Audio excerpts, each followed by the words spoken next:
नमस्कार मित्रांनो, मुंबईमधून शिवसेनेच्या गोटातून आलेली या घडीची सगळ्यात मोठी घडामोड. बंडखोर गद्दार खासदारांना अखेर बसला पहिला मोठा धक्का.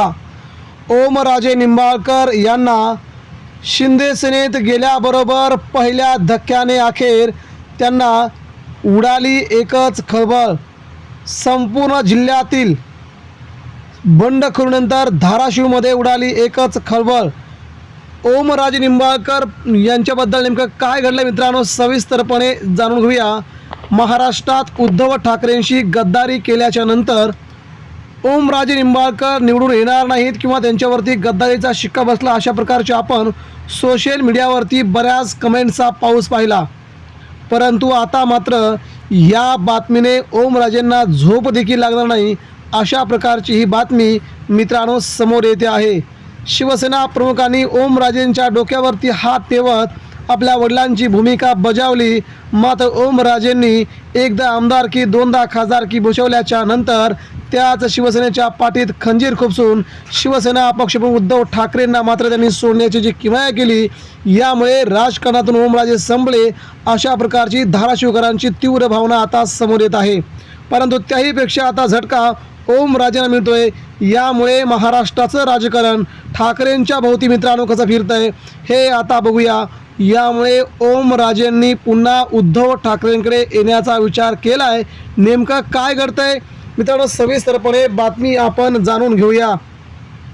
खासदार संजय राऊत यांनी गद्दारांना तुडवा असा आदेश दिल्यावरच ओमराजे निंबाळकर यांना सुरक्षा देण्यात आली आहे.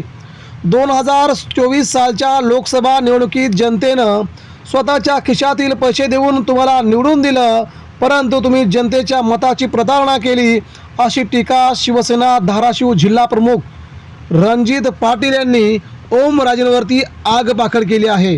उद्धव ठाकरे यांच्या पक्षाच्या 6 खासदारांनी बंड केले आहे. हे 6 खासदार लवकरच एकनाथ शिंदे यांच्या पक्षात सामील होणार आहेत. सर्व कायदेशीर अभ्यास करूनच या खासदारांच्या पक्षप्रवेशाची घोषणा शिंदे गटाकडून केली जाणार आहे. ही बंडखोरी होताच स्थानिक पातळीवर मात्र ठाकरे गटाच्या कार्यकर्त्यांमध्ये प्रचंड संताप पाहायला मिळत आहे. काही ठिकाणी तर बंडखोर खासदारांचे पुतळे जाळण्यात आले आहेत. बंडखोर विरोधात जोडो मारो आंदोलन झाले आहे. कुणाच्या अंत्ययात्रा काढल्यात, कोणाच्या काही 6 खासदारांचे पिंडदान देखील केले आहे. माजी मुख्यमंत्री उद्धव ठाकरे यांचे निष्ठावंत म्हणून ओळखले असलेले धाराशिव जिल्ह्याचे खासदार ओमराजे निंबाळकर यांच्यापुढे मात्र त्यांच्या जिल्ह्यात मोठं संकट उभं राहिलं आहे. ओमराजे निंबाळकर यांनी बंडखोरी करताच धाराशिवमधील ठाकरे पक्षाचे शिवसैनिक आक्रमक झाले आहेत. उद्धव ठाकरे शिवसेनेचे जिल्हा प्रमुख रणजित पाटील यांनी आता खासदार ओमराजे निंबाळकर यांना थेट आव्हान दिलं आहे. तुम्ही Y+ सुरक्षा हटवून मतदारसंघात या, जनता तुम्हाला धडा शिकवेल, असं खुलं आव्हान रणजित पाटील यांनी ओमराजे यांना केलं आहे. त्यामुळे 2029ची निवडणूक लोकसभा निवडणुकीमध्ये धाराशिव लोकसभा मतदारसंघात उद्धव बाळासाहेब ठाकरे यांच्या पक्षाचाच खासदार होईल, असा विश्वास व्यक्त करत ज्या निष्ठेनं तुम्ही महाराष्ट्रात परिचित होतात त्या निष्ठेचं काय फळ दिलं, असा रोखटोक सवाल त्यांनी विचारला. आज तुम्ही गद्दार म्हणून ओळखले जात आहात. या 4 दिवसाखाली जिल्ह्यातील परिस्थितीचा आढावा घेण्यासाठी उद्धव ठाकरे यांचे मला फोन येत होते. धाराशिव जिल्ह्यातील ठाकरे शिवसेनेचा एकही पदाधिकारी ओमराजे यांच्याबरोबर जाणार नसल्याचा विश्वास यावेळी रणजित पाटील यांनी व्यक्त केला आहे.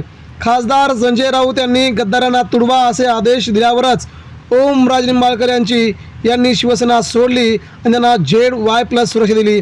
मात्र मित्रांनो, महाराष्ट्रातील जनता, धाराशिव जिल्ह्यातील जनता ओमराजेंना कदापि माफ करणार नाही. घोड मैदान जवळच आहे. या लोकसभेला ओमराजेंचा पत्ता कायमचा धाराशिवमधून कट होईल. त्यांचा पराभव आम्ही करण्यास तयार आहोत, असा विश्वास यावेळी शिवसेना धाराशिव जिल्हा प्रमुख रणजित ज्ञानेश्वर पाटील यांनी यावेळी व्यक्त केला.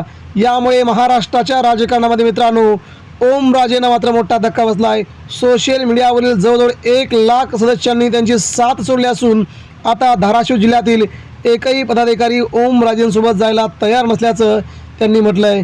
यामुळे मित्रांनो महाराष्ट्रात ओमराजेंवरती संकट आलं आहे. ठाकरेंना सोडल्याच्या नंतर काय होतं याची आता प्रचिती ओमराजे निंबाळकर यांच्यावर आली आहे. मित्रांनो, आपल्याला काय वाटतंय आपण देखील या सगळ्या घडामोडींच्या साक्षी आहोत. महाराष्ट्रात उद्धव ठाकरेंचे शिवसैनिक आक्रमक होऊन बंडखोर गद्दार खासदारांना महाराष्ट्रात फिरणं मुश्किल होईल का, याबद्दल देखील आपण आपल्या प्रतिक्रिया आमच्यापर्यंत पोहोचवा. मात्र मित्रांनो, सध्याच्या घडीला शिवसैनिक आक्रमक झालेत आणि खासदारांना त्यांच्या गावात देखील फिरणं मुश्किल झालं आहे. ही ताकद शिवसेनेची, ही ताकद ठाकरेंची आहे, हे आता बाकीच्या लोकांना कळेलच. धन्यवाद.